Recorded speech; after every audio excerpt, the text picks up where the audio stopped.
Okay, this is my third video about Kouri Richins. She's on trial for allegedly murdering her husband in Utah. Today's Monday, it begins the second week of the trial. This morning, I'm gonna give you a little bit of an update. I worked up a timeline of dates that I think are key dates that I wanna share with you just so we're all informed of what happened when. Kouri and Eric met in 2009 and they met at a Home Depot. She worked there, he was a customer, they had a little meet cute. Anyway, they meet in 2009, they date for a couple of years and they decide to get married. Now, at this time, his family, from what I'm hearing, strongly suggests that they have a prenup. And they have one of those prenups that is sort of like mine, yours, we go our separate ways, right? So whatever he brings into the marriage is exactly what he's expected to leave the marriage with. She comes in with what she has and leaves. So whether that's assets or debt, that's yours. And if they divorce, you take that when you go. So he has his business, you know, if he were to have a 401k, whatever he has, it leaves with him. If she were to come in and she were to have the same thing, if she would have any savings, if she would have student loan debt, if she were to have a 401k, whatever, it leaves with her. So that's the whole point of this, is that the life before remains intact if they should divorce. And this is important to know because at this point, Eric's business, between his ownership of the business and then some of the assets, right? Like there's big equipment and expensive things that he needs to do that business. That's valued at a little over $3 million just coming in. Now, the first sign of trouble is really 2019. And what I should say is that might not be the first sign of trouble. They may have had a rocky marriage. I don't know that part. But what I'm going to tell you is in early 2019 is when she starts to show this really dangerous pattern of fraud and forgery and all of that. So in early 2019, she manages to forge power of attorney. So she uses a fraudulent power of attorney and takes out a loan, a $250,000 home equity loan on Eric's home, not the home they live in. This is a home that he had that he brought into the marriage. He owned this property separate from her before he even met her. So this is something that is his and only his, but she managed to fraudulently take out a $250,000 loan, a home equity line of credit is basically what she took. So, and he does not know. He does not know. Then she proceeds to slowly over time also take $100,000 out of his various accounts and put $30,000 worth of charges on his credit cards. Now she uses that $250,000 loan. She opens her own real estate business. And I think this is where things start to go really wrong, is because then she has to constantly fund this failing business.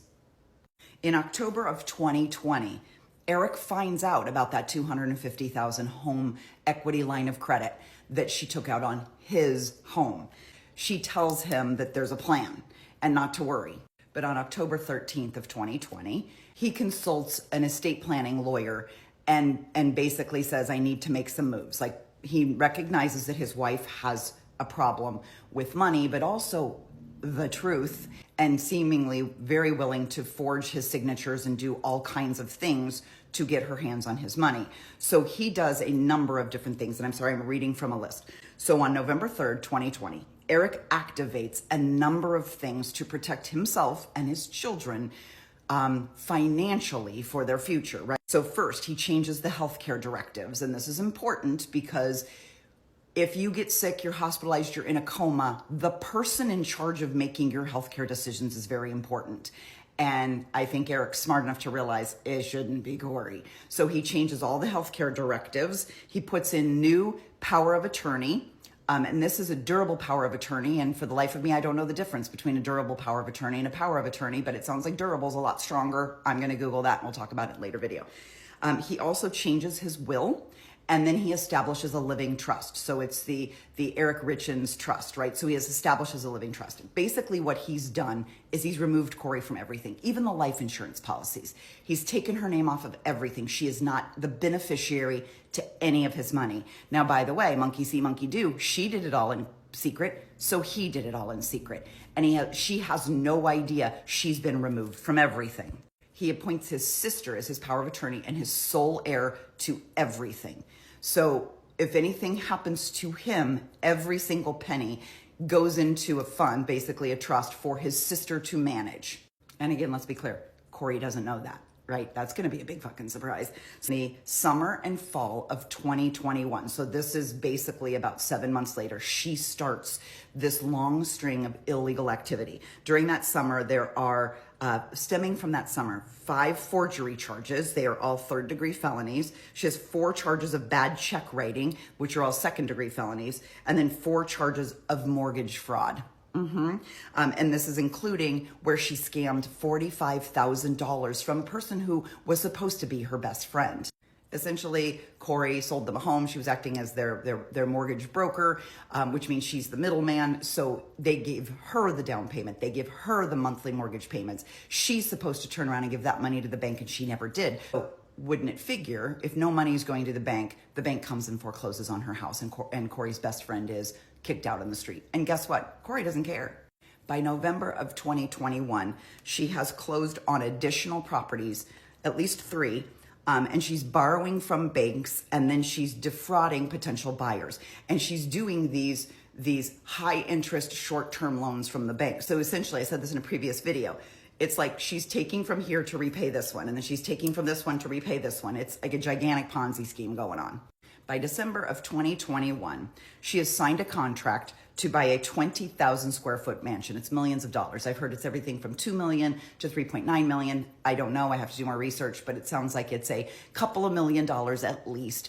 And the idea is that she wants to flip it. So granted, this is Park City, Utah, and it's a 20,000 square foot mansion. So I got to give her some credit. This could have possibly been her way out if it had worked. She buys the mansion, she fixes it up, and then she could flip it for like 12, 15, $20 million. So in her mind, all of it's going to come back. I just need a small investment to do this one thing, and then it's all going to come back. Unfortunately, that's not what happens. And the trick is this loan she took out was due in 6 months. So how did she think she could do the things she needed to do and flip this home and sell it for a huge profit in just 6 months? Like there comes a point where her ambition and her greed just totally stomped all over her common sense.